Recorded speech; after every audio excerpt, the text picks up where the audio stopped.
उत्कर्ष global फाउंडेशनतर्फे तिसऱ्या वर्षी 2026ला देखील उत्कर्ष पर्यावरण वारी ह्या पर्यावरण जागरूकता अभियानाचं आयोजन करण्यात आलं होतं.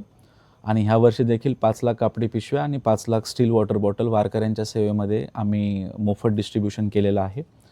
ह्या कार्यक्रमासाठी ह्या पूर्ण ॲक्टिव्हिटीसाठी आम्हाला महाराष्ट्र प्रदूषण नियंत्रण कक्ष तसेच आदरणीय उपमुख्यमंत्री एकनाथ शिंदे साहेब यांच्याकडनं विशेष सहकार्य प्राप्त झालं. आणि हे करताना बऱ्यापैकी आम्हाला स्वयंसेवक आणि CSRमधून जे आमचे काही डोनर आहेत त्यांचेही खूप खूप धन्यवाद, कारण की त्यांच्या देणग्यांमुळे हा कार्यक्रम जो आहे तो सक्सेसफुल कंप्लीट करण्यात आला. जनजागृती अभियानाच्या सोबतच आम्ही काही स्वच्छता अभियान देखील राबविले आणि त्या स्वच्छता अभियान करता आम्ही अराऊंड 2500 मेट्रिक टनचा कचरा जो आहे तो गोळा करून त्या नगरपरिषदेला तो परत रिसायकलिंगसाठी आम्ही सुपूर्द केला.